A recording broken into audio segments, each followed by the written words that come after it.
Why, hello there, Trailblazers fans. Welcome into the Rip City Drive, a special NBA Draft edition.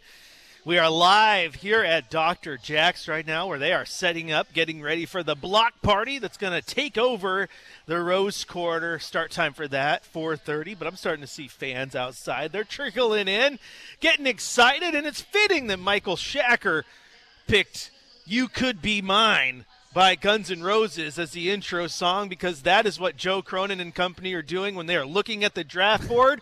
Pretty much every single player outside of Cooper Flag, hey, and maybe they could even get there. Who knows? It's NBA draft night, but they're looking at him, they're going, you could be mine. Chris Burkhard here, joined by our Trailblazers insider from the Rose Garden Report, Sean Hike. And Sean, how we doing today? How we feeling? I'm good, Chris. This is it's a big day. There's a lot going on. It is a big day, and it's also one of those days, man. I felt like you've had a flurry of moves, and we're going to talk about all those in the coming hour and a half here. But man, it's felt like this morning you wake up, it's draft day, and it's like it's just quiet. You can hear the birds chirp, you can the wind's blowing, you're just taking it in, and kind of close your eyes. And you're like, something big's going to happen today. And here we go. I mean, I was kind of surprised the last few days. There's just been a flurry of moves, and it's like maybe a precursor to a big NBA draft night. Well, it could be. I mean, you have to remember that a year ago, the Blazers agreed to the trade with Washington for Denny Avdia about an hour before the draft started. And that one just came out of nowhere, and nobody really knew that was on the table or that was something that was being discussed. You haven't really seen anything today, but, the last couple of days, whether it was the Drew Holiday, Anthony Simons trade that obviously we're going to probably talk about a lot today because that relates to the team that we're covering, but also the Celtics' other trade, sending Porzingis to the Hawks, cutting some money, the C.J. McCollum, Washington, Jordan Poole, like that one. There have been others, like you're starting, and I think part of it is also that the finals went to 7 games for the first time since 2016, and so the actual season and the playoffs and the finals went later than it normally does. And so there's really, the whole league only has, 2 days off between Game 7 of the finals on Sunday and the draft, which is today. So, a lot of times, and, you did see a couple of, deals happen during the finals, like, the Desmond Bane one, and obviously the Kevin Durant one, like, on the morning of Game 7. But usually teams, for the most part, like to hold off on, like, doing real business until after the finals are over. But that's entirely compressed into 2 days now because people want to get their business done before the draft so they can kind of know where things sit going into that day. So that's why I think it's been so loud the last couple of days, and then we'll see what happens in the next 3 hours. Yeah, I've always thought it's the interesting approach because you get the draft and then free agency. Sometimes I think you should have free agency and then the draft so you know exactly what you need and you can get it in the draft. But either way, I mean, teams are building, they're trying to figure it out. And you're right. I mean, when that finals goes 7 games and the playoffs just went forever, yeah, you don't get a short air quotes off time, off season, if you will.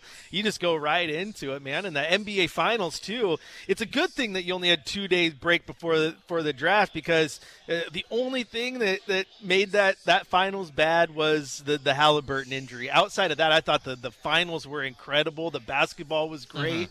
It was just fun to watch these two teams try to win their first championships. That's right. I will claim always and forever that this is the Oklahoma City franchise's first championship. I don't think you're getting too much pushback on that one. Seattle does not count. I love when they're like the first championship since they've been in Oklahoma. Nope. It is the first championship since they've been in Oklahoma City, especially because when in a couple of years when the new Sonics start playing, they own their history. Like that was part of the agreement when they left and went to Oklahoma City, is that if Seattle ever gets a team back, they get to reclaim, like they're going to be able, like all of the records, like the Sonics franchise records, go to the new Seattle team, and like they're going to have the name and they're going to have the uniforms and all that stuff.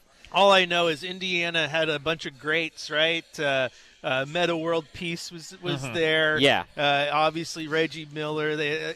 All these Pacer legends showing up at the field house there. I didn't see Sean Kemp and Gary Payton courtside in OKC. They have been offered to have their numbers retired in Oklahoma City, and they have declined that invitation. That's pretty insane. But yeah, the finals are great, and now it led to the NBA draft. And of course, the biggest news, Sean, is the Drew Holiday trade, and it is just wild. A guy you got in the Dame deal, then flipped and got some more pieces, and then here you are, you got him back. I thought social media was all over the place. People kind of just met on it. Some people loved it. Some people hated it. Before I tell you what I think about it, I want to get what you think about it. Well, it certainly lines up with, a couple of different things that we could kind of glean from the way that the season ended and kind of the messaging that the organization has kind of put out since, they had that run the second half of the season. One is, Joe Cronin and Chauncey Billups both said in their end-of-season press conference when they both signed their contract extensions that they don't want to be in the lottery again next year and that they want to take, obviously I don't think they think that they're title contenders next year. I don't think anybody thinks that, but I think they think that this improvement from some of their young guys that they saw at the end of last season is real enough that if they make a couple of acquisitions, then they can at least be in the mix for the play-in or maybe the playoffs even potentially and, become more competitive than, some of these tanking teams, which, even if they wanted to, they couldn't tank. I think they got too much talent for that. And if you're trying to be more competitive in this upcoming season, Drew Holiday is the kind of player that you trade for in order to help with that because that's what he's a winning player. He's pretty much only been on winning teams most of his career. Whether it was even back in New Orleans when, that team was a playoff team every year. And then, he goes to Milwaukee, immediately they win the title. He goes to Boston after the Dame trade, they immediately win the title. He's, I think he had a little bit of a down year last year, but I think he still is a very high level. He's still like a starting caliber, NBA guard and, still a great player on both ends of the floor. I think he makes more sense for them from a fit standpoint, putting aside, the age, the salary, all that kind of stuff. And I do think that there are valid concerns about that stuff. Yeah. I don't think it's like this. It's not like a Denny Avdia thing where it's like they got this guy who's 23 and is on a really cheap contract and there's basically no downside to it. There are concerns about the age and the salary with Drew Holiday, but I think just from a fit standpoint and what it's going to do as far as putting the two young guards that they are building around, Scoot Henderson and Shaedon Sharpe, into the position to be successful, I think that having Drew Holiday there as kind of the other guard in the rotation, however the minutes and the starting roles and whatever shakes out, I think he makes more sense next to those two or playing with those two in a rotation than Anthony Simons does. Yeah, I would 100% agree there, too. And I have 100% said that's for a second time. Always believe this whole idea of like, hey, we're bringing a guy in to mentor the young guys is one of the most overblown talking points. When people earlier in the offseason was like, sign Chris Paul just to come mentor Scoot. That's not going to happen. Right. Like, do you think Joe's walking up to Chris Paul and say, hey, I want you here just to mentor? No, but this Drew Holiday situation, I think he comes in, he's a valuable part of the rotation potentially, and then the mentor thing is just kind of happens just because he's here. It's not the reason he's here, but it happens. And when you talk about fit, I like Anthony Simons. A lot of people here in Portland love Anthony Simons. But the thing is, he's an offensive first guy. Defense was lacking. Drew Holiday fits perfectly with how Coach Billups wants his players to play. And now you get guys like Shea, who's been pulled out of the lineup for lack of effort on the defensive end. A guy like Scoot, who's shown potential but could still grow, and now you have a guy that they can watch and be like, see why he's on the floor? You need to do those things, and they can learn from that. I go back to you just brought up Chris Paul. I go back to when the Oklahoma City Thunder, when they traded away Russell Westbrook and Paul George in the summer of 2019, they brought in Chris Paul. And there was kind of some thought, when they traded for him, they're like, oh, they're just going to reroute him. They're going to do what the Blazers did with Drew the last time, and like they're rebuilding, so they're just going to trade him to a contender. They ended up a year later trading him to Phoenix because they were trying to contend, and the Thunder wanted to go into a full rebuild. But they kept Chris around for that season, which was the season that ended up getting shut down early because of COVID, and then he played in the bubble, and that team was a playoff team, like that, That was kind of the last good year of Oklahoma City before they started, tanking for a couple of years. But the impact that Chris Paul had on SGA, who was in his second year at the time, Chris Paul wasn't just brought in as, oh, we're going to be bad, but, we have this young guard that we traded for. We want you to mentor him. We don't really value anything that you do on the court. Chris Paul started on that team. Right. Like, it wasn't like, oh, we're going to have you play 10 minutes a night off the bench and you're just going to be like a player coach for SGA. That wasn't what, like, I see this more as what the Thunder did bringing in Chris Paul for that 1 year. And I don't know whether this is going to be for 1 year or for more than 1 year because he's got multiple years left on his deal. But the point being, they are trying to be good. They're not like saying, we want you to come here, be on a team that's tanking, and just, give some wisdom to this guy that we drafted 3rd overall. They're trying to be good. Drew Holiday is the kind of player that you still trade for if you want somebody who can play on a team that's trying to be good. And the other thing is that, since they – and I go back also to remember that game that they lost to the Wizards in the first year after Dame where – Chauncey said something afterwards that everybody got mad at about how, like, we don't really have an alpha on this team. We don't really have a vocal leader. And then you go through, like, the list of, like, the veterans on the team. Anthony Simons was the longest tenured guy. Great guy, but kind of a quiet guy. Yep. Jeremy Grant, great guy, kind of a quiet guy. Malcolm Brogdon, everybody kind of knew he wasn't going to be there long term, so he didn't really have a chance to develop that voice. DeAndre Ayton, obviously not really like a rally the troops type of, like, guy that everybody rallies around. That's something that they kind of took for granted for years with Dame because there was no doubt about it that Dame was that guy, and because of what he did, what he had done in his career and what his reputation was and the way that he treated people and all that kind of stuff, everybody knew that he was the guy. They have that guy again. They have one of the few guys in the league that can kind of rival Dame on that front. So whatever the role ends up being, and that's up to Chauncey to figure out, that was something that they've been missing since they traded Dame, and now they have that again. Yeah, and that's big. And the Oklahoma City one is an interesting parallel, too, because if you go back and you remember when that trade happened, I think a lot of people thought OKC, even if they kept Chris Paul, didn't instantly flip him, were going to be bad. Yeah. And then he played his way through, and they were good. But, again, to that point, he was extremely valuable for the vet kind of mentoring the young SGA, but that wasn't the main reason he was brought in. Right. And that's the difference. And I think that's what you're going to get here with Drew Holiday, whether he starts, whether he doesn't. I mean, I people take it so literal sometimes because my initial reaction to the trade was that they have handed the keys to Scoot Henderson. And everyone's like, well, you really think he's starting over Drew Holiday? I don't think you have to be the starter to have the keys in this situation. Right. Maybe you have, as I tweeted to one person, maybe you have your learner's permit. Sure. Like Drew teaches you how to drive for a season, and then it's yours. But what you did is we had argued forever that you had to pick a lane with one of your young guards. And they did. Mm-hmm. And the difference between a 25-year-old Ant and a, 35-year-old Drew Holiday is that you don't have to worry about Drew Holiday being here for the next decade, blocking the way for someone behind him. And you don't have to worry about Drew playing for another contract because he's gotten, given his age, this is going to be probably the last big contract that he gets in his career. That's already done. He's getting paid what he's getting paid. Anthony Simons, if he were still around, he's going into a contract year, and he's 26 years old. So I think in his mind he has, a big contract coming up this summer. So, there would be kind of some awkwardness there. And I think the other thing to think, and I don't know whether Drew is going to come off the bench, Drew's going to start, Scoot's going to start, whatever. That's going to be for Chauncey to figure out. But one thing I'll say is that there's already some goodwill because Drew publicly has, ever since that trade 2 years ago, where they traded him, they got him, and then a couple days later they trade him to Boston. Drew has publicly been very complimentary of Joe and of Chauncey in the way that they worked with him during that process to get him to a place that he wanted to go and understood where he was at in his career. And so he has positive feelings about the organization going in. And so I think whatever conversations they have to have with him about, we want Scoot to start or you're going to play this many minutes or this is what your role is going to be, there's already that goodwill between the two parties that exists. So I think that might make that a little bit easier. Goodwill, you say?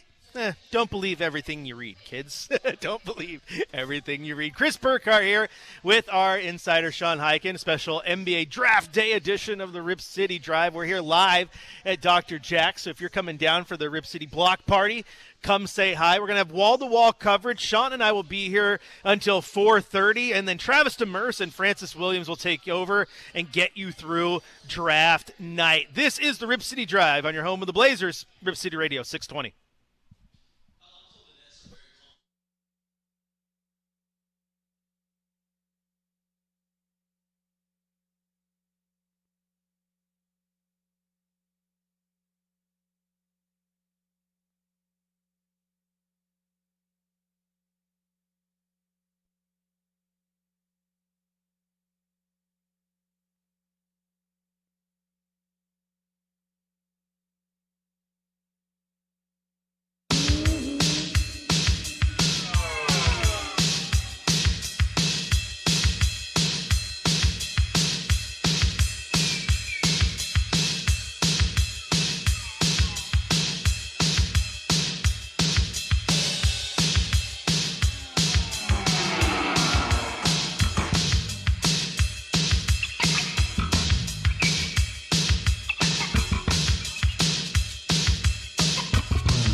Welcome back into the Rip City Drive. Chris Burkhard here with you. Joined by Trailblazers insider Sean Hyken of the Rose Garden Report. We're here live at Dr. Jack's, getting you ready for the NBA draft. Of course, the Trailblazers block party is going to be happening outside here in the Rose Quarter. DJ OG1's going to be spinning. Rip City Remix are going to be out there. Obviously, iHeart's here, so you can go enter to win prizes there.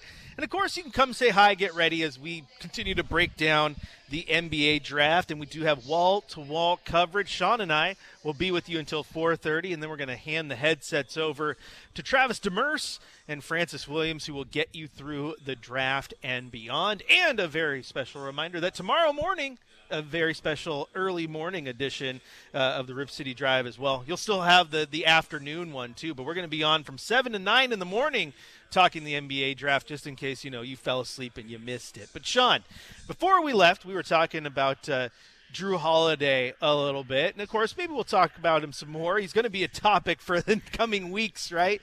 Especially once probably more likely than not that July 6th date when things probably become official for all the various apron reasons. And right. Again, that means there could be some extra moves on the way. But I think an initial thought outside of how he fits into the lineup and all that is, do you think this has any impact on their approach to the draft at all? Because, the way it does kind of formulate with how he can play the 1 and the 2, and were they looking at guards? Is there any impact there whatsoever? I don't think there is, because I think when you're making a pick in the lottery, if everything okay, we just got a Shams alert. It's not anything that's that relevant to us. Hey, if we get thrown off by a Shams alert, that's okay. Unless you care that James Borrego is getting an interview for the Knicks coaching job. It's one of those things. But you do know that we're here for draft news, right, Shams? You have to check. You have to check. Back in the day, you want to go like way back in the day. I was getting a I was in the middle of recording a podcast when the Chris Paul trade to the Lakers got vetoed. News. What's going on? Hey, you know what? You just always got to be at the ready, though, right? You got to be at the ready. So I get it, Sean. It's totally at least right. I mean, it's usually I still want to pour one out for Woj, right? I miss a Woj bomb here too. Yeah. But yeah, nothing major yet. But anyway, so we were talking about like whether the Drew thing affects the draft. When you're drafting somebody in the lottery, you're making that decision hoping that that's going to be a guy that is going to be part of your plans for the next 10 years. Mm-hmm. And I don't think you can base that on somebody who is 35 that you traded for that at most is going to be here for the next 3 years. So I think whoever they feel is the best player on the board, even if it's another guard, whether that's Kasparas Giannakoulis, who they've been linked to, or Yegor Demin, who I guess can be called a guard, but he's a little bit of a bigger guard. He's kind of more closer to like Denny Avdia. In the prototype of player that he is, if they feel like one of those two guys is the best player on the board, they'll take him. Yeah, and I do think too, Sean. Like I had this conversation with Chad yesterday. I think it is in the Blazers' best interest to go best available when they have that pick, just because you never know what goes down. Maybe you take the best available at number 11, but then someone comes calling and that Jeremy Grant bell is ringing loud, and they want the rights to the guy that you picked at 11 because you picked the best available. So I think, especially with the position they're in, it does just make a ton of sense to draft the best available, and hopefully, for their sake, the best available is the player that they like. And obviously, I know you've been at these workouts. There was a lot of names that were coming through that most people are like, that's a second-round undrafted guy. Blazers are in a really good spot in the fact that they do have a G League team that they have to fill out too. But what are you hearing? What's your inclination? Like, who do you think they like at this point? So the 4 guys that I would probably pinpoint are the 2 that I just mentioned, Kasparas Giannakoulis out of Illinois and Yegor Demin out of BYU. Those 2, and then Carter Bryant out of Arizona. And then, and I don't think this guy's going to be still there at 11, but Noah Essengay, the French wing that played for Ratio Farm Ulm last year. Those are probably the 4 guys. Maybe Colin Murray-Boyles. I know they brought him in for a workout, but that's kind of the group of guys that I could maybe see them looking at just based on kind of reading the tea leaves and who's come in and worked out and who makes sense and who could be a fit. Yeah, absolutely. And you look at some of these guys, it's just guys who are tall, guys who are long, guys who can defend multiple positions. Like that's kind of what you're looking at. I'm going to butcher these names. I apologize, but the Noah Nsengwe from Ratio Farm people do know that name. 6'10", right? Standing reach of 9'2". Carter Bryant, 6'6.5", standing reach of 8'12". Defense has kind of been his calling card. So you can just go through and these guys play big. Even guys who are shorter in this. Say this one again out of Illinois because I cannot say it. Kasparis Yakachionis. Yakachionis. There we go. I've been practicing and I still mess it up. But again, he's a 6'4", but he's versatile in everything that he does. And so, of course, height without shoes, who cares? They play with shoes. So it doesn't matter.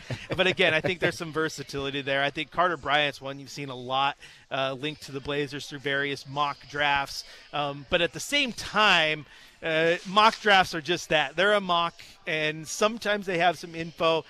But I do think that kind of inside info when it comes to the draft, it could be flipped on its head when the one team picks the guy that they didn't expect to be available, and everybody's draft board switch, Yeah, I don't really. Honestly, man, I hear a lot of stuff as far as, like, draft intel or, like, I've heard that this team might look at this or this team is doing this.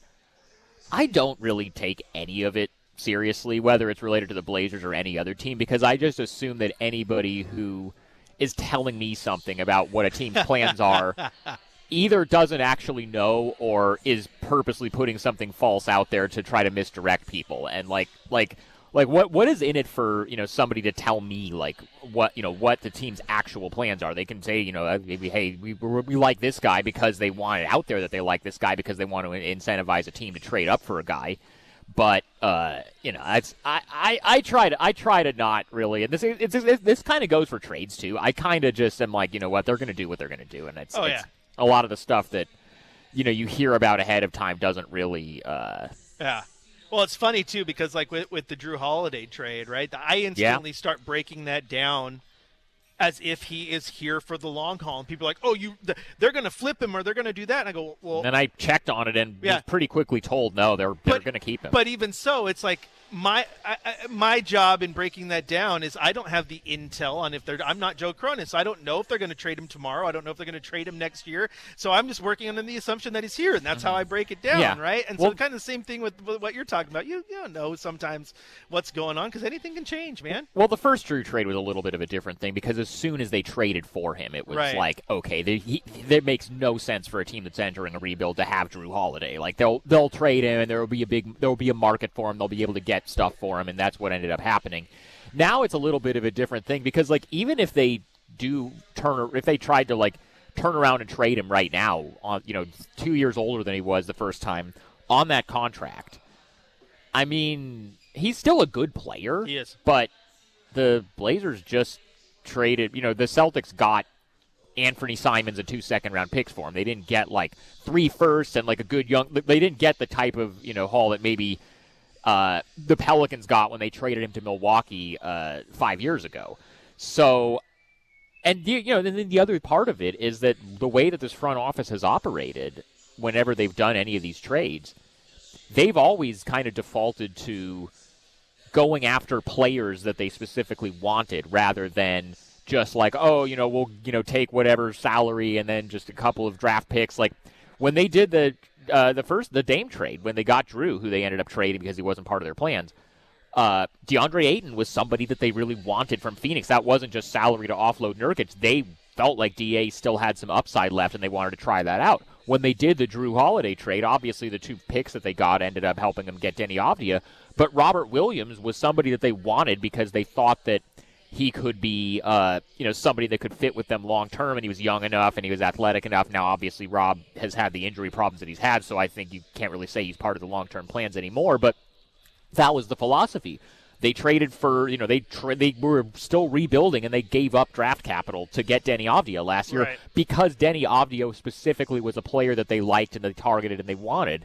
And it's pretty clear with this trade that, like, if they wanted to just prioritize draft capital, they probably could have traded Simons somewhere else for like equivalent salary and like a a protected first-round pick.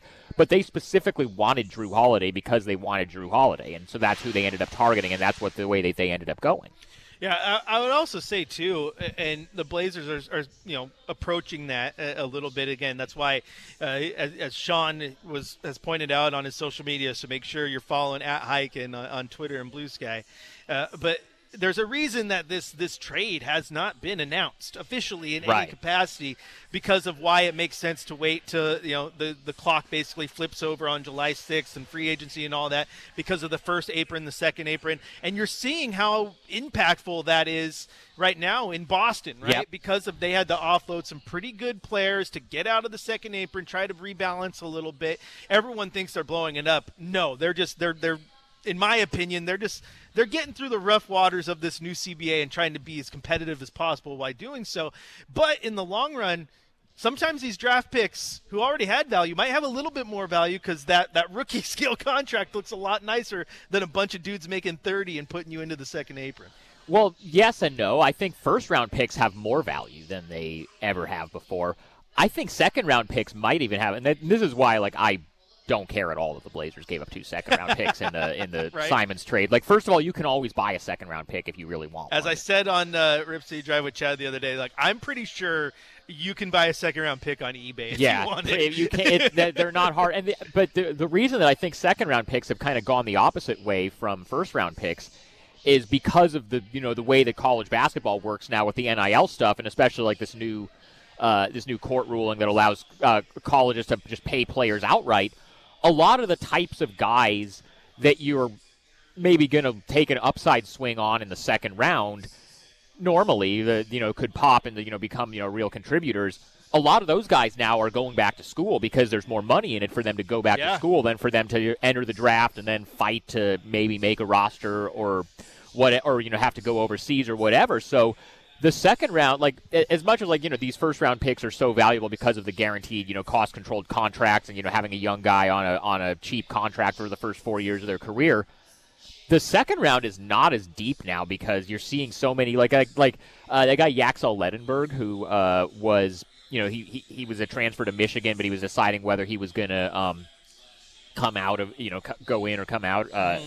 He ended up going back to school, even though I think he probably would have been a first-round pick, because I think he wasn't going to be a high enough first-round pick for his rookie contract to pay more than probably he was going to get at NIL. That's wild. Honestly, even 2 years ago, Donovan Clingan, when he was after his freshman season at UConn, he did the declare for the draft and just test the waters and decide whether to go back to school or not. A guy like that, now it ended up working out well for him because he ended up being a top 10 pick, but he had a decision to make, maybe he could have stayed in the draft and been a mid-first round pick, or he could have gone back to UConn, probably made a lot more money in NIL, and then, improved his stock. And you're starting to see the guys that are second round caliber guys that normally you would say, oh, this is such a steal in the second round, this is a great pick, this is a really good value guy. The guys that you would say that about in the second round, a lot of them are just going back to school now and not staying in the draft. Yeah, but I also think you run too, where the more these guys go back, you're going to get a few years where that second round might just be full of guys who didn't improve their draft stock a ton, but are 4-year, 5-year college guys, which is going to be pretty interesting as well. Looking at the draft too, Sean.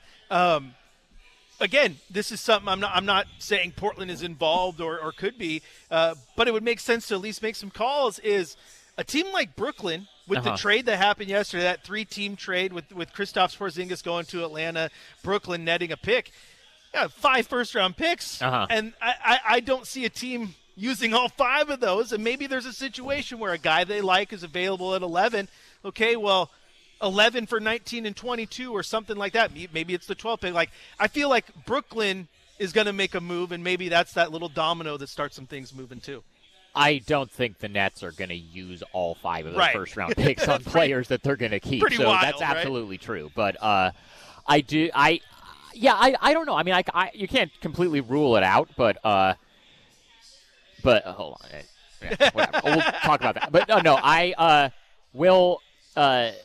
I wouldn't entirely rule that out, but I think there's enough of a difference between 11 and 19 that, right. like, if it was like trading back to like 15 or 16, then probably one of the guys. I mean, maybe they do though. Maybe they decide to pick up a couple of extra assets. The good thing about kind of where they are, and this is especially true after this trade that they just made for Drew Holiday, they feel like they have their young quote-unquote core as far as like starters or whatever at every position, like the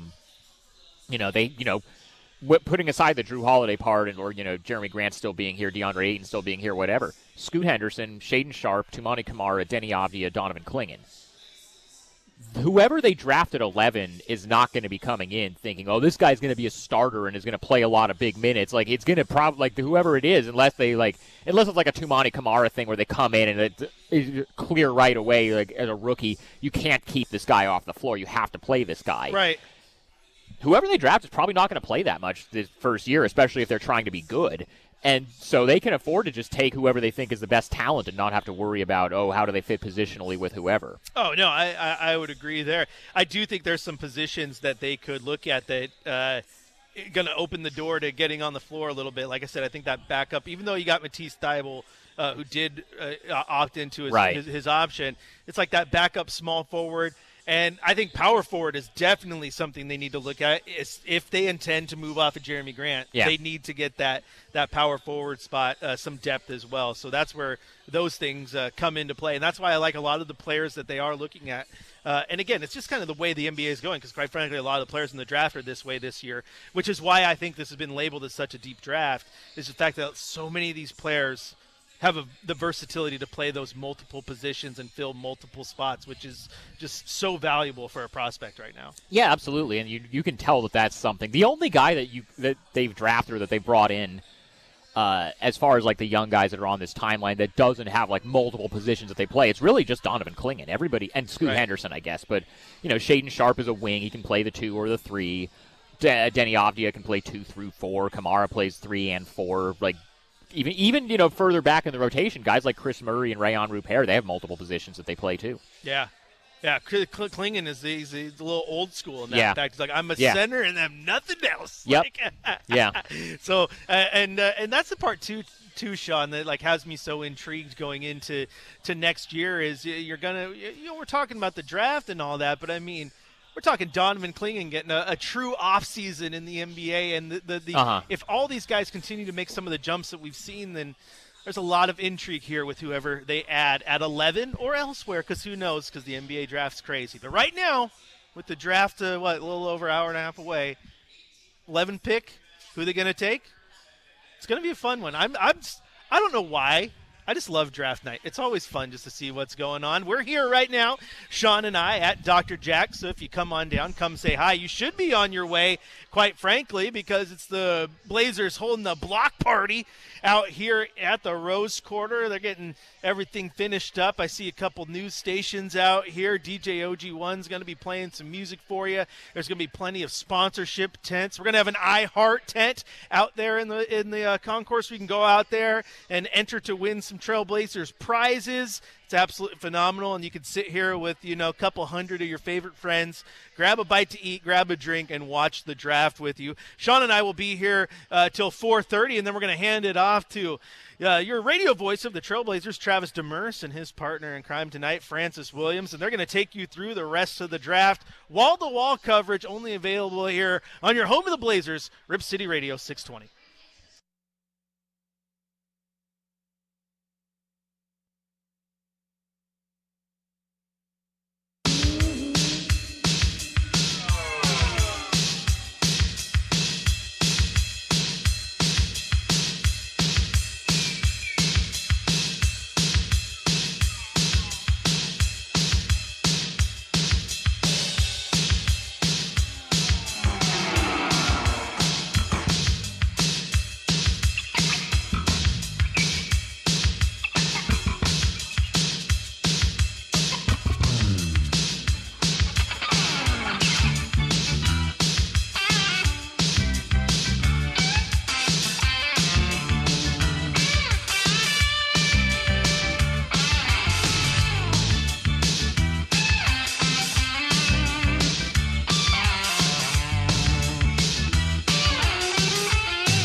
Welcome back into the Rip City Drive. Chris Burkhard here with you, filling in for Chad today, joined by my partner in crime for the afternoon, Sean Hyken of the Rose Garden Report, our Trailblazers insider. Make sure you're over there on the Rose Garden Report. Subscribe to that, and, of course, following him on social media today.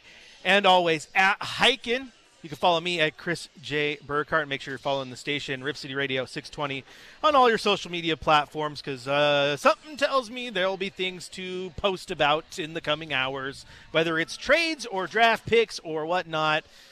I have a feeling whether it's the Blazers or not, something goes down, and maybe that's because I just want something to go down, because I like when we just get nonstop storylines.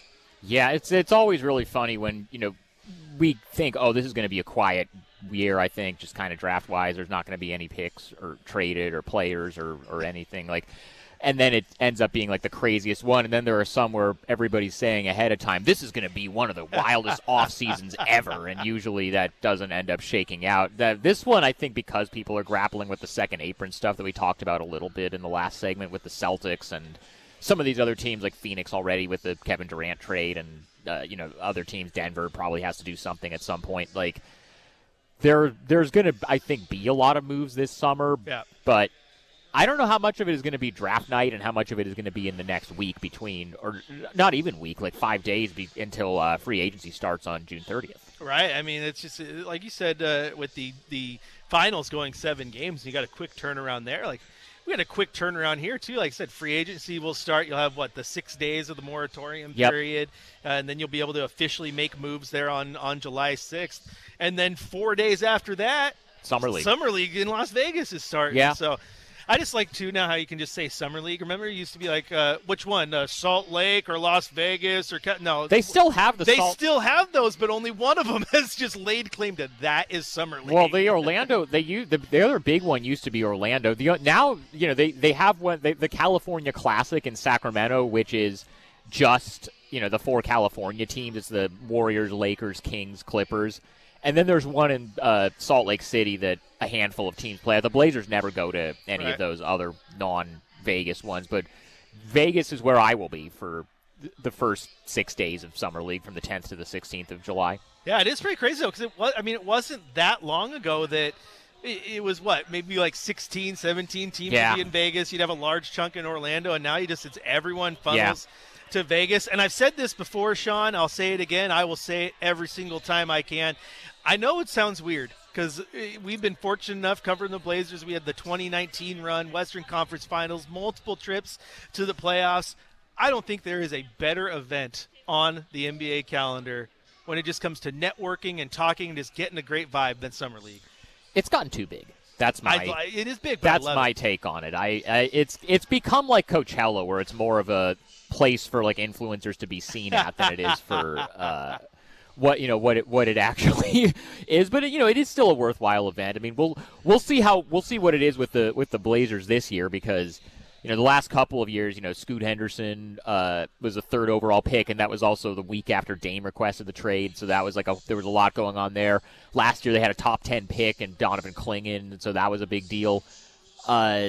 This year, it's okay, they're going to take somebody probably with the number 11 pick, and people are going to be curious about that. But I don't know how many guys, and they haven't put out their Summer League roster yet. But you might only have 2 or 3 guys that were actually on the team.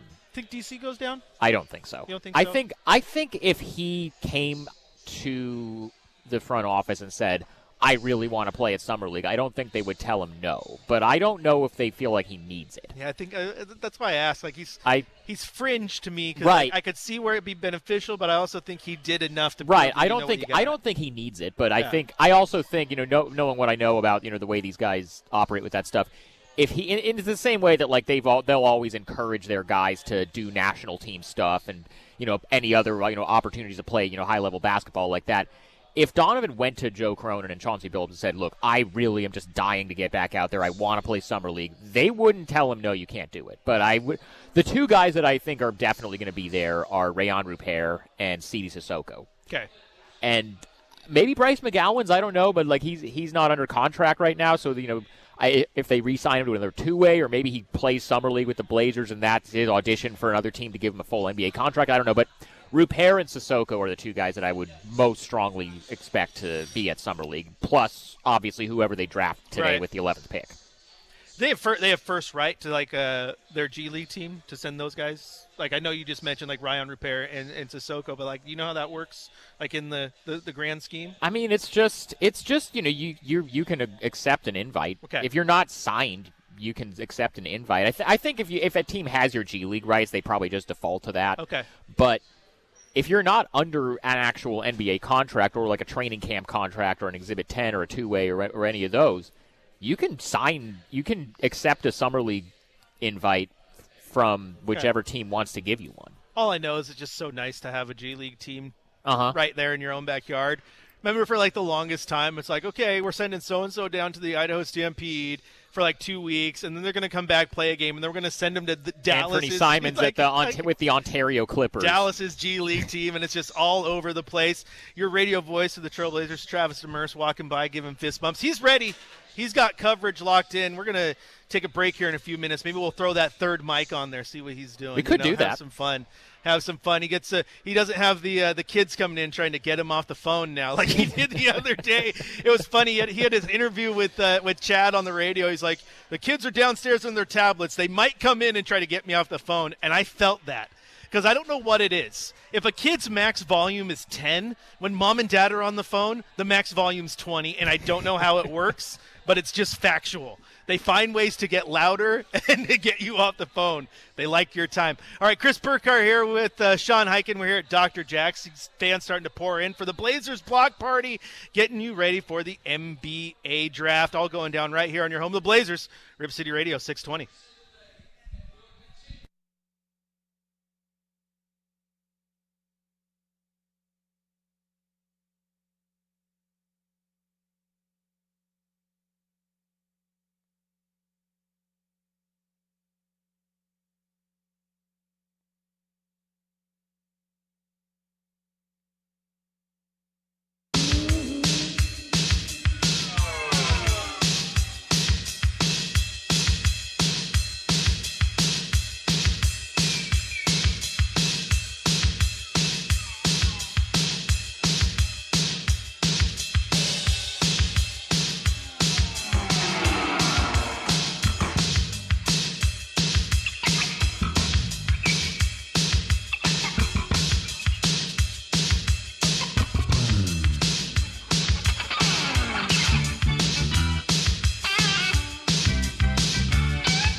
welcome back into the Rip City Drive, where I had to wrangle Travis up. He's rocking out over here with us. And yeah, can I tell you something about this song? Do it. The Stage by Avenged Sevenfold. So I know the last time I had listened to it was almost 2 years ago. And I was listening to it, driving in the middle of nowhere, and I hit a deer going about 70 miles an hour. No. Totaled my car, and I won't listen to it in the car again because I just feel like it's bad karma. That's tough. Yeah. It comes on. Nope. Next. there you go. Shacker pods it back up. It hit a deer. Listen to it. Yep. I don't know. Something about that song and its tempo tells me that the was speed involved. Yeah, it was in the Rip City Rally in the middle of nowhere. Oh no! Yeah. Oh no! That's brutal. That is terrible. That is terrible. Well, you know what? I'm glad you're safe. Yeah. Glad you got out on the other end. You're here with us now. Thanks for jumping on. This is your radio voice of your Trailblazers, Travis Demers. He's going to be taking over for us in about a half hour. Him and Francis Williams going to be carrying you on through the draft. So obviously you got a lot of radio to fill and a lot of things to talk about. What are your expectations? What are you looking to see here with the draft coming up in an hour or so? So this is my 22nd NBA draft, covering it as a paid member of the media, for whatever that means, educated or not. I have never been so unsure about what the Trailblazers were going to do. It just hasn't happened. And I was probably right in about this spot the first draft that I covered when it was the old Kachina, and the Blazers in 2004 drafted Sebastian Telfair. It's been a long time since that has happened. We all have, in different years, we have known what they were going to do. Last year, we knew they really liked Donovan Clingan. If he was available at 7, which wasn't going to happen, they were probably going to take him. There were reports they were going to trade up. It was either Scoot Henderson or Brandon Miller the year before that. There have been a lot of years where we had a pretty good idea. Whether we were right or wrong, we at least had some kind of idea. I have absolutely no idea what the Blazers are going to do. And I've seen a couple of aggregations of the mock drafts, and they're all different positions. Point guard, power forward, small forward, a number of different guys. I've got my pronunciation guide ready to go just to make sure. But I have absolutely no idea what they're going to do tonight. Well, it makes 3 of us. As long as one person, Joe Cronin, has a pretty good idea of what they're going to do, then I think they're in pretty good shape. Yeah, and I think they have. I mean, obviously every front office does this, but they definitely have contingency plans. Like I don't think they have their entire all their eggs put in one guy. Where if that guy's not available, they're like I knew, and this is something that I talked to folks in the front office in Chicago at the draft combine last month after the draft, and they said there are multiple guys in the 11 range that they like, and that they're gonna they like the depth at that level of it. So no matter who it ends up being, and the guys that Chris and I talked about in the last segment are the kind of the 4 guys I think are the most likely. But it sounds like they're gonna come away with something that they're happy with either way. Yeah, they are, because there are a number of players in this draft that whether they're taken at 10 or they're taken at 19. Like, for example, and I'm not saying this is the player they're going to draft. I saw one mock draft today. I think it was the ESPN mock draft that had Asa Newell at 19. Yeah. I saw another draft that had him at 10.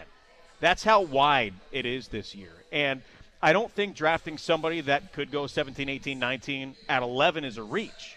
And there could be someone you expect to go 8, 9, 10 that goes at 17. And that's just what this year is going to be. But the way that this draft is talked about is that it's not that way because once you get past the top 3 or 4, who knows? It's kind of a crapshoot. It is always a crapshoot. But the talent is deep, and on various skill sets, it's even. It just depends on who you like, and that's why you have draft workouts. Last year was kind of like that, too, just because it was so all over the place where, the Blazers got Clingan at 7. There were some teams that probably would have taken Clingan 1 overall, and by the way, the Blazers might have been one of those teams. Yeah. But the talent level, I think probably anybody that the Blazers might be looking at 11 this year would have been, a no-brainer top 5 pick in last year's draft. Sure, absolutely. And I think they're in a great spot this year. And we've all heard it so much that, the Blazers should have tanked and gotten themselves a great chance at Cooper Flagg. Well, guess what? If they went 0-82 last year, they would not have gotten Cooper Flagg. They would have not have gotten the number 2 pick. They would not have gotten the number 3 pick. Maybe you could have ended up with Ace Bailey at 4 or 5 or 6, depending on what happens in the draft tonight. But even if they lost every single game last year, they weren't winning the lottery. Sean, you were there. You saw the results that they happened. Yep. I'm really glad to see the way the young players developed last year, because now you at least have a good idea and a good foundation going forward. Yeah, and you know what? You don't get the number 1 pick, so you don't have the right to Cooper Flag, which probably would have changed how you approach everything in the offseason. Right. Oh, yeah. But it does give you an idea of what you want to do. And then one of those things was the shocking news just a few days ago with, Anthony Simons being sent to Boston and Drew Holiday coming in. And Drew Holiday is that type of player who can play, the 1 and the 2, guard multiple positions. And you talk about the gap between 11 and 19 being almost non-existent because those players could go anywhere. A lot of the players in this draft, and I think that's why they talk about it being so deep, Travis, is these are guys who – none of these guys are a one position and it's done type guy. And that is actually what has me excited because a lot of these guys fit the archetype that Coach Billups has really tried to get in here over the years. There are a lot of these 3-and-D guys in this draft that are going to be in that range. Some of them are better shooters. Some of them are better rebounders. Some of them are good defensive players that have switchability but don't have their shot down. You see some of these guys, we're averaging, single-digit points per game, and another guy's true shooting percentage is up over 70, but they do other things well. And what you're talking about with that kind of positionless switchability, especially on the defensive end, that's what the NBA has become. So there's a role for all of those guys, and that role might not be a starter. That role might not be the number one guy, but you have to have guys like that in the league today. And with the 5 guys that you have that are your core, they all play different positions. Somebody's got to come off the bench, whether it's somebody that you're drafting today, somebody that you're trading for, or one of the guys that you already have. Somebody's got to come off the bench, but that's a good thing. Yep. It's a really good thing. We just saw Indiana Indiana and Oklahoma City go 8-9 deep with playable rotation players. Right, and I hear this so much that, that guy can't come off the bench. Why not? You want guys like that to be able to come off the bench. You can't win championships in this league without depth. Look at the Houston Rockets, second best record in the league, no depth. Couldn't get it done in the postseason. Memphis a couple of years ago, same thing, second best record in the league. Couldn't get it done in the playoffs because they had no depth. Phoenix, star power everywhere, no depth. Can't get the job done. You have to have guys like that coming off the bench. Lakers. After they traded for Luka, it's like you got LeBron, you got Luka, and then like your 4th best player is like Jared Vanderbilt. Right. Yeah. Yep. Well, I mean, like one of the sayings that you always hear in football is that the most important position is quarterback. The second most important position is the backup quarterback, right? Yes. Yep. And then you look at what happened with Indiana. They don't have that success over the Game 6, and quite frankly, they made Game 7 closer than it had any right to be Totally. if they didn't have a guy like T.J. McConnell coming off the bench ready to go. There were multiple times in that series where T.J. McConnell was the leading scorer. There was like a 12-minute stretch from the third quarter into the fourth in Game 7 where McConnell was the only guy who scored. That was a guy who wasn't even drafted in the league. And he's made a really nice career for himself. I thought I was watching Linsanity happen again in Game 7 for a second. Right. And then even just up and down their roster, like Benedict Mathurin had that one game, and he was out of the rotation. And he was out of the rotation for a lot of the year. And then you had different like Aaron Nesmith, like the role player that everybody's really talked about with Indiana having played really well in that series. Besides McConnell was Nembhard. Yeah. But Nesmith also had some really good moments in that. They're not in that position if Nesmith doesn't do what he did in Game 1 against the Knicks. They probably lose that series if they lose Game 1. So his performance in the fourth quarter of Game 1 against the Knicks put them in this position. But to your point, Sean, it's a number of guys. We're not just talking about Tyrese Halliburton. We're not just talking about Turner or Siakam. You're talking about McConnell and Nembhard and Nesmith because you need depth to win in this league. And then on the Oklahoma City side, they have the MVP with SGA. They have Jalen Williams and Chet Holmgren, who are like their next 2 guys. But then, they have Aaron Wiggins, who had some big moments. They had Wallace was great. Payson Wallace, Lou Dort. Yeah. Like they go deep too. Hartenstein. Yeah, Caruso, who's just Caruso, like, yes. come on. So we're going to let you go here in a sec, Trav, because you got to get food and get ready for. Is there any food? I don't know. We'll go up to the bar. Tell them who you Scope are. It out. If that doesn't work, tell them who I am. We'll get you hooked up. I don't know how we'll both get kicked out. I don't know how far my name is going to go with anybody. We'll all get kicked out. I know. But before I let you go here, Trav, NBA seasons, they are long, right? By the time they end, you're ready for a break. But there just is something nice about getting the headset on again and being able to talk about Blazer news and things that are happening. Isn't it nice to just be talking Blazers today? So I haven't, quote, worked since April 13th. Okay, I've had some work things to do. It's really nice. And I know people are like, what are you talking about? And some of the guys that I work with, they're on the TV side behind the scenes. when I say, like, by July, I'm ready to go for next year, like, you're crazy. Like, no, I need to get to work, man. Like, there's only so many times I can mow the lawn and clean the house. Like, yesterday, after my kids had basketball camp, we played some baseball outside, and we argued about ghost runners because I taught them about that, and they didn't quite understand the concept. Like, it's great, and I love the time with my kids, but it's nice to get back to work. Absolutely. This is your radio voice of the Trailblazers, Travis Demers. Real quick, yes. for our show coming up at 4:30. Yeah. Francis Williams, who I'm doing the show with today, if you haven't seen him on TV or you aren't familiar with him, he's a longtime the NBA best. scout. This is his bread and butter. He is probably the best guy in Portland, in the Northwest, to be talking about draft stuff and guys coming into the league. He is fantastic. I'm really excited to work with him today. Yeah, and you guys will be able to hear all of his great insight along with Travis. They're going to take over at 4:30, and they're going to get you all the way through tonight's NBA draft. Travis, thanks as always, bud. I'll talk to you soon. Thanks, guys. All right, that was our boy Travis, fist bumps in hand. He's going to find food. I'm voting for him. Trailblazer fans, someone stop at McDonald's. Get the guy a Big Mac, okay? I know you're all coming here. But, hey, there is the two most important things in any NBA reporter's life, whether it's the insiders, the radio guys, whatever. It's obviously knowledge, and then it's food, okay? Yep. You got to have the food. Marriott points. Right, Marriott points they do work too. Those are pretty nice. That's why, selfishly, whenever I say, how Summer League is one of my favorite spots on the calendar, the reason, not the only reason, but one of the big reasons, Sean, is because you get tired of traveling with the team and a game gets done and you leave an arena at midnight and there is nothing to eat. And you're like, oh, I hope there's some sort of snack shack at my hotel I can hit up. Because Vegas, you ain't got to worry about it. Not in Vegas. Everything's open. So you're like, plus the games, aren't ending at midnight unless you're like one of the crazy ones. And Vegas is also for whatever you want to say about Vegas, and Vegas is not really my type of scene just in general. It's not the place I'd ever just like go for fun, but Vegas is an incredible food city. Yes, it's a good one. It's just because it has everything. I can just go hit McDonald's, or I can have Gordon Ramsay steak. I mean, come on, it is a great food city. I do like Vegas, except when you're there for Summer League and you're watching the local news and like, it's hot enough to fry an egg on the sidewalk today. I tend to not leave my hotel unless I have somewhere I need to be when I'm there for Summer League because it's just too hot. See, now I do like Vegas, and I've been there enough times that I know my ways around to go basically one side of the strip to the other without ever stepping outside if I don't have to with the way they're interconnected. Crucial, yeah. But that's the only reason if you're tuning in, you're like, why are they talking about Vegas? Because seriously, Summer League is like 2 weeks away at this point. It is right around the corner. You're going to have a draft tonight, like Sean says, on the 30th, the start of free agency. You have the short moratorium period, so you're going to hear deals, but nothing will be official until that July 6th date hits, and then you'll get the influx of all the talking heads. Me and you will do it just, to stay on brand, but officially official, right? Yeah. And then July 10th, you have Summer League. So you only have a very short period of time before you see the player that's selected at 11th for your Blazers in a Blazer uniform. Yeah, I would think at some point this weekend there will be a press conference introducing whoever that is.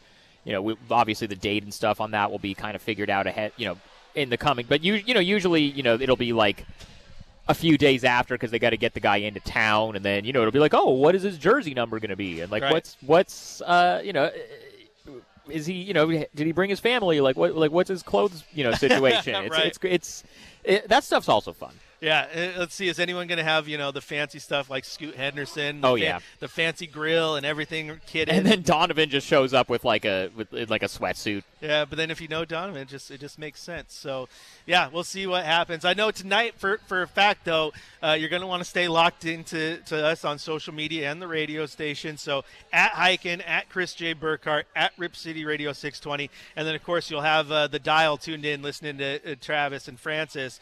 But once they get their pick, it will take a little bit of time, but I do know they're going to set up a Zoom call, so we'll be able to talk to whoever they pick. You'll get that information out today. And then, of course, Joe Cronin will talk to the media tonight. Keep in mind, he will not be allowed to actually comment on the Anthony Simons Drew Holiday. This has happened several times now. Like when they traded for Jeremy Grant, that trade didn't become official till July 6th. When they traded for Denny Avdia last year, that trade was, Joe will usually sit down and say something like, there's a reported trade out there that I can't talk about, but we'll talk about that. We'll maybe talk about that if we can later on. So he will not be able to talk about trading Anthony Simons or trading for Drew Holiday. Whatever he says tonight is going to be just about whoever they draft with the 11th pick. Right, and of course tonight's going to be about the draft, but I would love to talk to him at some point about something that I think is flying under the radar a little bit. And I actually haven't had a chance to talk to you about it, but I'm a big fan of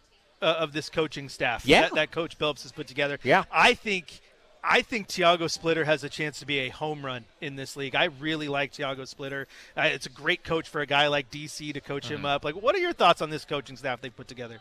I can say this now because Chauncey got his extension. I had Tiago Splitter on my radar as a head coach, possibly. Yes. Oh wow. Like that. That's one. Obviously, he's only been a head coach for 1 year with Paris basketball, but they won the French League championship that year. They qualified for the Euro League for the first time, and he's very well regarded. Came from the Spurs, was a player development guy with the Nets for a while. Worked with Alperen Şengün in Houston for 1 year. So that was a good addition. I'm also I want to give a shout out, and Chad and I have talked about this, but you and I haven't. I want to give a shout out to Jonah Hurskew, who moved over from Chauncey's staff and is now going to be the new head coach of the Rip City Remix. That's a great opportunity for him. I think he's going to do a great job with that. It's a great opportunity for him. I thought he was good on Coach Billups' staff.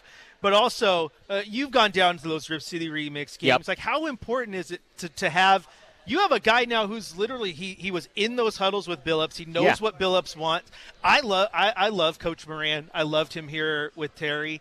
But again, he wasn't necessarily doing exactly what Billups was looking for because now you got that real continuity from coaching staff to coaching staff. Yeah, this is the most this is a function obviously also of Chauncey having a new contract extension and having a little bit more job security and a little bit more certainty. Now they can put together, because remember, the first couple years there was just so much flux with the organization, and last year they didn't want to fire him, but they did. Hold on, we're getting a Shams alert. First Shams alert. First draft trade of the night. The San Antonio Spurs are trading the number 38 pick to the Indiana Pacers for future second picks and cash. Big, hard-hitting stuff. Awesome. From Shams. Hell yeah, let's go. What was I saying? Oh, the coaching staff. Last year they didn't want to fire Chauncey, but they so they just made some changes on his staff, brought in Nate Bjorkgren, brought in Chris Fleming, brought in Ronnie Burrell. This year, now that they kind of know who their guys are. Last year they didn't really know who their guys are because the year before was such a wasted year as far as injuries, and just you don't really know anything about what they had as far as any of their young guys. Now they feel like they know a little bit more about that. Everybody's on the same page. Chauncey and Joe both got new contract extensions. Obviously the sales are kind of looming over everything, so we'll see how that affects things whenever that lands in the next year or so, or whatever that ends up being. But for right now, and by the way, usually when a team is up for sale, they tell the front office no spending. We want to cut costs. We want to make increase the value of the franchise. These staff upgrades that they just made were not cheap. Patrick St. Andrews was Taylor Jenkins' lead assistant for a number of years in Memphis before he got let go. These are guys that would have had a market with other jobs if the Blazers weren't the best option for them, and they were able to actually make some pretty serious hires here. Yeah, these are all good moves. And, yeah, I'm excited about them for sure. And I can't overstate, how much I just like the Tiago Splitter addition. He's a great basketball mind. And it feels like, they've had guys kind of come in here, but, it feels like it's been a long time since they had someone who was just a big man coach. I mean, everyone remembers. I don't know if that's all Donovan's going to do, though, or all that Splitter's going to do. No, but I don't think so either, because he's way more than that. He was just a very successful head coach in France. Exactly, and I agree. So let me rephrase. I don't think that's all he's going to do, but I think it's been a long time since they had a guy who knows what it's like to be in those trenches and coach those things. So that's huge. And so, you get a good coach staff, great roster to build around. You got, obviously, Drew Holiday coming in, who's just a perfect Coach Billups guy. Like whoever they had tonight, it's going to be interesting. And like Travis said, you look at your lineup, right? And I think this is very important going into this. You look at your lineup, whether it's Drew or Scoot starting it doesn't really matter because I think it's clear that Scoot's their guy moving forward, right? Yes. They want Shea to be the guy. 2 and Denny have forced the team's hand to get them on the court, so they're stuck. They're your starters. That's what you want, right? And then center, I feel DA is probably the starter at the beginning, but they want it to be DC. The guy they drafted 11 is probably a depth play unless, like you said, he does something like Tumani Kamara where you have to put him on the floor.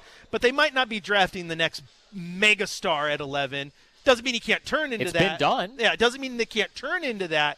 But again, they have kind of their roster set out. Now it's a matter of filling in those little holes. Yeah, absolutely. And this and again, like I said earlier, it gives them a little bit of flexibility to just draft the best player and not be like, we have to fill this, we have to plug, we need a starting X, whatever position, because they kind of have all 5 positions in an ideal world kind of figured out already. Yeah. In an ideal world, that's what it is. But are we in an ideal world? No. So, they still need a lot of luck to go their way. Need the draft board to break a certain way. Who knows what kind of trade stuff is being negotiated right now. Right. I mean, come on. The Spurs just traded the 38th overall pick. I mean, come on. Yeah, that's a blockbuster. Come on. And to be clear, too, Sean, Joe Cronin and company is not going into this going, okay, Carter Bryant's available, perfect, so we want that guy to be a backup small forward for life, right? No. You want a guy who comes in and is basically has the ability to be a part of your rotation quickly, but if he starts breathing down Shea's neck or Two's neck or Dennis, that's a good thing. That's good. You want to bring the most talent in the door possible. Absolutely. When you're still building like these guys are. Absolutely, you do. And again, we talked about Indiana, we talked about Oklahoma City. Part of the reason they were where they were is because of their depth. So that depth matters. I don't think it's all about the top 7 guys you can put together right now, especially when you get to that playoffs and you saw how physical the playoffs were. And so you're going to have teams like Houston who, they just added Kevin Durant, but they're going to be looking to get some depth and all this stuff around you. Depth is important. So I'm excited to see because I do think there's plenty of guys available. And, you might see a guy who's been mocked at 16 or 17 the entire time go at 10 or 11 because I think Travis made a good point. I think the gap between those guys is pretty small. Yeah, it's kind of once, we know Cooper Flagg's going 1. Dylan Harper's going 2. After that, Probably like VJ. VJ 3. I would guess VJ 3, Concanipple 4, and then it starts to get a little bit interesting. Yeah, then it starts to get interesting, especially with the slide a bit here of Ace Bailey. I right? think that's overblown. I think he's not going to get past like 6 or 7. Yeah, but that's still a little bit of a slide for a guy who some people are like, oh, that's your clear cut number 2. Yeah. The interesting part is he's like, I want to play for all these other teams. I'm like, you got a couple teams right there, 1, 2, and 3, who could make. San Antonio can be a playoff team next year. Could be. Come on. All right, music's on. That means it's time to go. Thanks, as always, to Sean Hyken for joining me. Blazer fans, make sure you head down here for the block party going on at the Rose Quarter. Enter to win prizes at the iHeart booth. See DJ OG1. Come inside to Dr. Jack's and say hi to our friends Travis Demers and Francis Williams, who are waiting back there in the corner to take over. They're going to take over, and they're going to have you the rest of the way, all the way through the draft. Make sure you're following at Hyken, at Chris J. Burkhard, and at Rip City Radio for all your coverage throughout the night. Enjoy it. It's NBA draft night, friends.